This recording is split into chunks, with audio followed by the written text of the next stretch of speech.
Bonded together by a common belief in humanity, 12 committed Melburnians joined together to go one step further to make poverty history.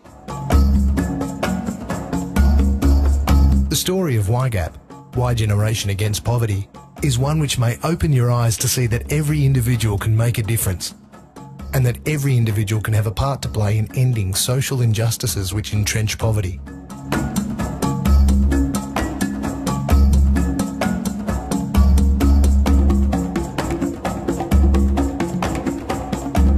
With so much going on in the world today, it's hard to know what one can do to make a difference.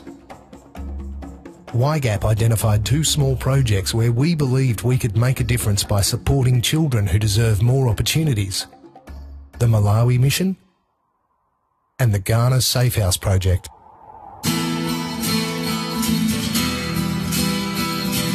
To make our contribution to these projects possible, YGAP arranged a series of fundraising activities in late 2008, including 2 exciting parties in the space of just a few weeks, a challenge for 2 friends to ride 2,100 kilometres from Brisbane to Melbourne in just 10 days, and the selling of our vision to corporations and individuals who believed in our potential.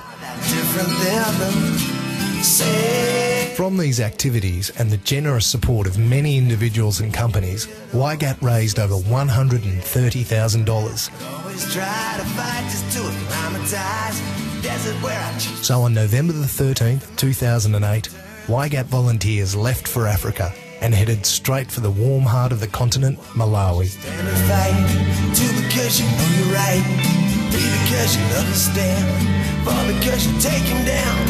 One thing that's worth fighting for is everything and nothing more.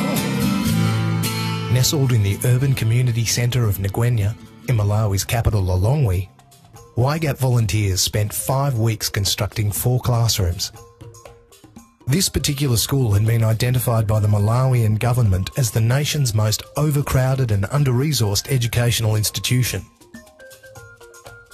Prior to YGAP's contribution, 6,672 children attended the primary school in just 12 dilapidated classrooms, meaning many classes were forced to take lessons outside in the extreme heat.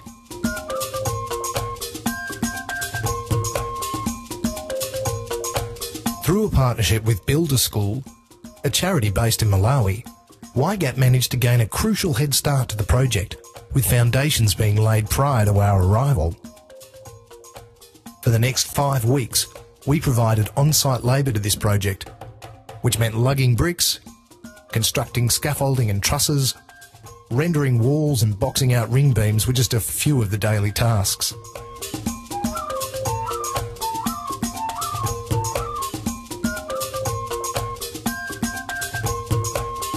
Initial progress was slower than had been expected, mainly due to African-style construction and the searing heat.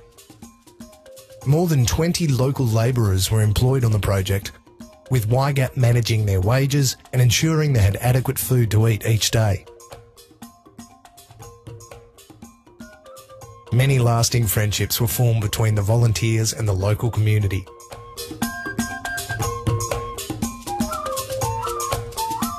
Week 1 and 2 heavily challenged our plans, not to mention the team's health and patience. However, the rising structure spurred our spirits and confidence, ensuring we were able to see an end in sight. As the wet season made its presence felt, the rain began to threaten the completion date. Luckily, the team bought raincoats and pursued our goals, rain, hail or shine.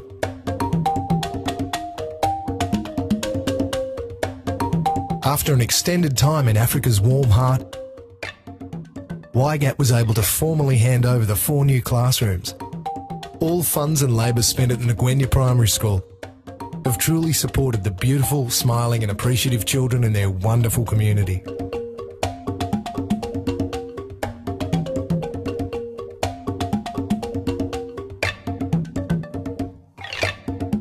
Across the other side of the continent in Ghana, YGAP volunteers literally came face to face with slavery. YGAP was invited by our organisational partners to undertake 2 small projects in Ghana. The first at the Freedom Centre, an orphanage in Tema just outside the capital, Accra. We assisted in the construction of a new storage room and the painting of the orphanage's front fence. Although the heat was testing, the work was a nice change from the lugging of bricks in Ngwenya. All the orphans living at the centre had been rescued from exploitative bonded labour in the fishing industry along the Volta Lake region. In our second week in Ghana, we headed north along a dirt track for 11 hours to Kedikrachi, a town that has become infamous for the transition, use and exploitation of Ghana's children due to its geographic location on the lake. Children as young as 3 years old trafficked to the region to become bonded into slavery. YGAP's project facilitators in Kedikrachi were a local grassroots volunteer organisation. This group worked closely with the fishermen or slave masters to negotiate the release of children who they identify are in immediate need of health, social and educational support. The major proportion of YGAP's funds directed to Ghana went towards the construction of the Village of Life project, which aims to provide a vocational training centre for older children escaping this dehumanising industry. Combining the use of large bricks and plenty of skilled local labourers meant this construction literally flew up before our eyes.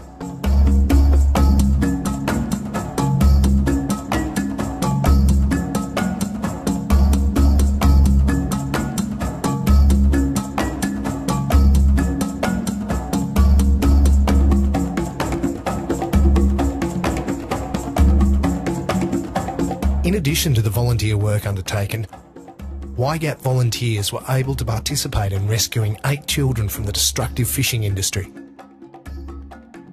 The children fortunate enough to be released from their masters were malnourished, sunburned and with bodies revealing muscles defined by years of hard labour. Most working 14 hours per day. From 4 AM they labour and endure constant physical abuse. These children were taken back to the Freedom Centre in Tema to meet their new brothers and sisters already living in this precious orphanage. Tears came to the volunteers' eyes when they saw some children recognise each other from similar traumas of enslavement along the lake.